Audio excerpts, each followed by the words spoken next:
Welcome to Foundations of Social Work. I'm Dr. Karen Smith-Mertabi, and today we'll be talking about social work and social policy. We will look at exactly what is social policy. We'll look at a brief overview of policy analysis in three parts. We'll think about social policy as a process of social policy formulation. We will think about how policy informs practice and practice informs policy. This is one of the social work competencies as per the Council on Social Work Education. We'll look at political ideologies and then a brief history of major welfare milestones. Social policy is fundamentally, social policy reflects the society's agenda related to well-being of the societal members. Social policies reflect the societal members' shared values, beliefs, and attitudes about how the society should care for its members. That is, the general ideas that bring us together, the values and commitments that we make to members, and how we should achieve this mission.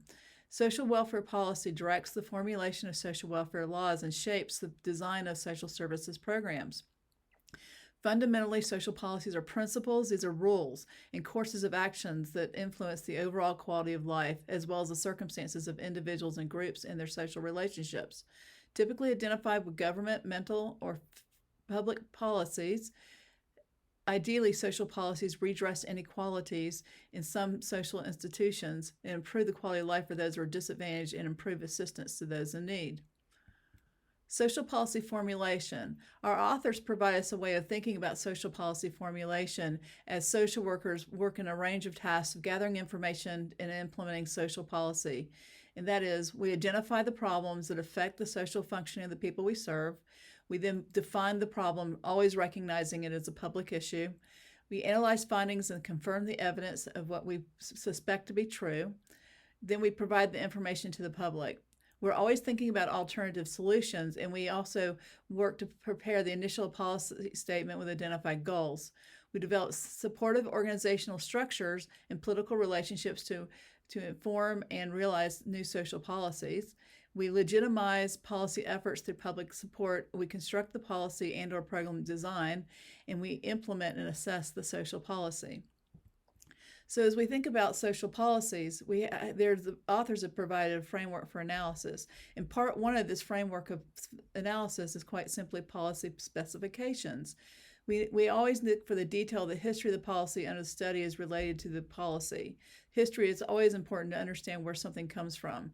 And then we describe the problems in the policy will redress. Then we identify the social values. These are those values that underlie our beliefs that are embedded in the policy. We state the goals of the policy, and then we summarize the details of the policy regarding implementation, funding, eligibility criteria, and other stipulations. Then the second part of this policy analysis is policy feasibility. What are the projected outcomes of the policy? We must identify them. How do we discuss the political and economic feasibility of the policy? It's important to recognize feasibility. Characterization of the support for dissent for the policy is important as we think about the pushes and pulls in making sure the policy is actually implemented. And then we assess the ramifications of the policy for existing health and human services delivery structures. Those are our social services, health and human services organizations. So we also look at the policy merits, and we assess the effectiveness and efficiency of implementation of the policy. We weigh the costs and consequences of the policy, including those benefits. We evaluate differential effects of the policy on diverse population groups, and then we judge the merits of the policy. Now, these are the three steps in policy analysis broken out. So let's talk about lobbyists, because they are frequently involved in the development of social policy, and social workers can find themselves working in the role of lobbyists as they work in legislative activities and they lay the groundwork for policy. They will be working directly with politicians and bureaucrats to identify the problem and propose policy solutions. They have persuasive skills to adopt new ideas, to approach bureaucrats, to approach politicians with new ideas. They target those in power to make change, and they propose new pathways for social change. So political ideologies is important to recognize at this point. I know most of you will recognize the term liberalism and conservatism, and to some degree radicalism. Let's look at each one of these areas closely. Liberalism champions social policies that uphold human rights and social equality, many of the ideas we've been talking about thus far. And we look to seek the protection of civil liberties requires ensuring economic freedom and promotion of democratic participation. We view the social welfare as a citizen right. And then as conservatives, they promote capitalistic free market values and emphasize traditional values, rugged individualism, competition, and the work ethic. Conservatives believe that personal inadequacies cause problems. This is different from the idea the liberals have that the social structures and the inequalities create personal problems. And then we have radicalism. Radicals acknowledge society responsible for the inequities and advocates for revolutionary social change. Radicals blame institutional structures rather than individuals for creating problems in living. They favor macrostructural reform to eliminate the sources of social problems. Redistribution of power and wealth is their chief public policy strategy. In the United States, radicalism is far less common than liberalism and conservatism, and we typically think about liberalism as being the Democratic Party and conservatism as being the Republican Party. Okay, policy implications of social work practice.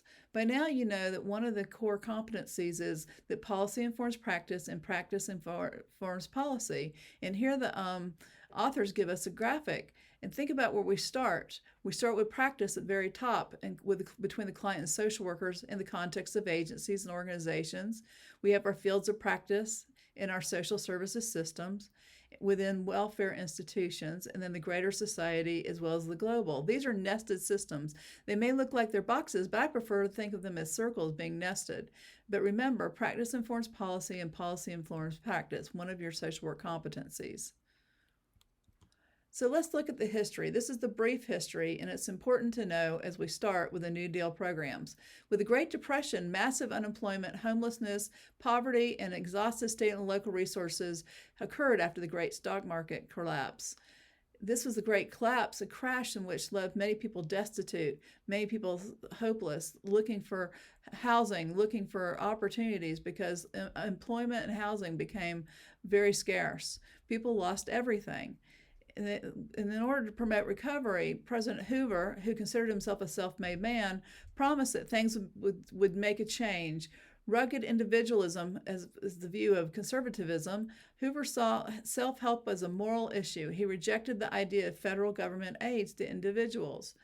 The pressure created by unemployment of at least 10 million people in 1932 caused the nation to re-examine its position on direct federal aid for the poor. Because Hoover opposed direct aid to citizens, legislation that could have provided relief was voted down or vetoed by Hoover.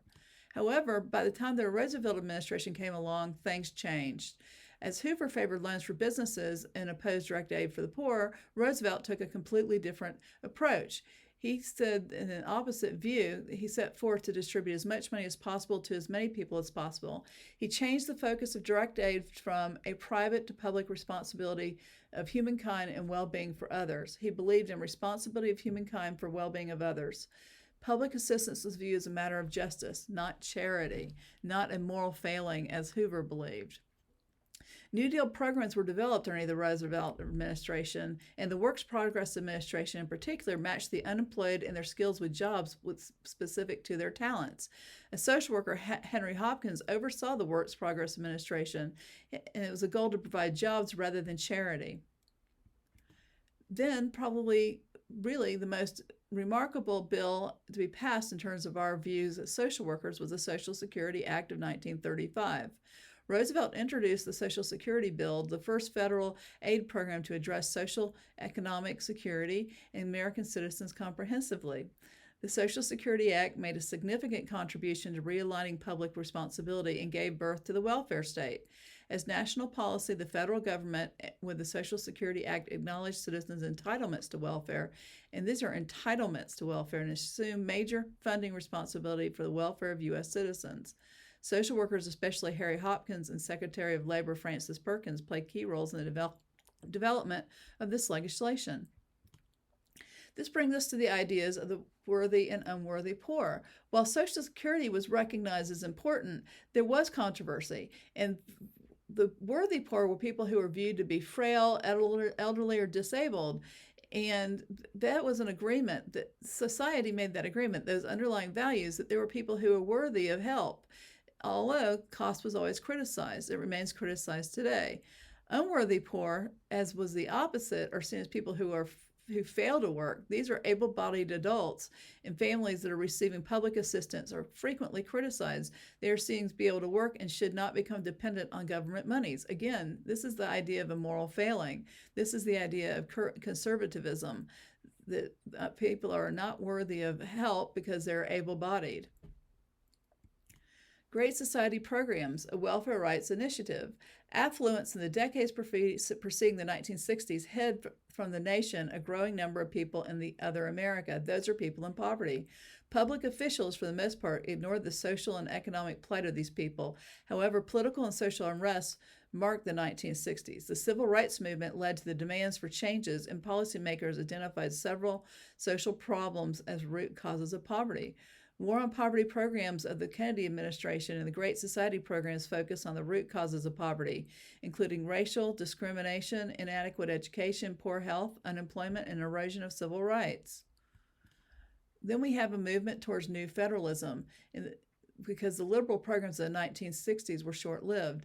Conservatism and social welfare policies, programming, and expenditures emerged with the election of President Richard Nixon and continued through the presidency of Ronald Reagan. The ideas of workfare and job training became popular in this time. Welfare reform of the 1990s, healthcare reform, welfare reform, and the passage of the crime bill were given high priority for the Clinton administration. We know that welfare reform was achieved, if you believe that that was an appropriate reform. We'll talk about that more. But healthcare reform was not achieved. In the crime bill, certainly there were advances forward, although they are controversial today.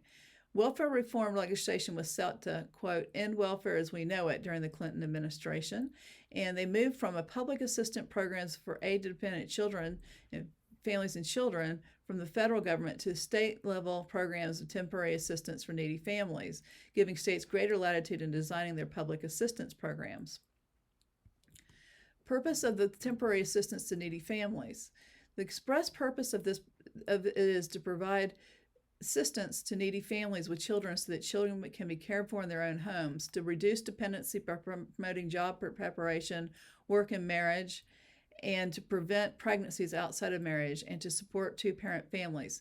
TANF's emphasis was on the personal rather than structural dimensions of poverty, is evidence even when the name of the legislation creating the program, the Personal Responsibility and Work Opportunity Reconciliation Act. 21st century initiatives. With George W. Bush, President George W. Bush promoted conservative policies to limit the role of government and promote private charities in providing social services. Federal contracts became available for fund faith-based services. And then the policy of No Child Left Behind was created and was developed for educational reform, and Medicaid D prescription drug benefit plan for older adults developed. Then we had the reauthorization of TANF, which also occurred, and time limits for benefits still persist today. President Obama then faced economic recession, and he signed the economic stimulus bill, the American Recovery and Reinvestment Act. The Obama presidency has had other notable achievements. Specifically, the Affordable Care Act, or Obamacare, was passed for health care, covering millions of Americans for health insurance to include those with pre-existing conditions. This has been considered a major step forward, and it remains a controversial issue today amongst liberals and conservatives. Committed to creating jobs and economic opportunities for families and the poor, there were also increases in unemployment benefits, child care provisions, and the Supplemental Nutrition Assistance Program, SNAP, formerly called food stamps, as well as job training opportunities during the Obama presidency. Thank you.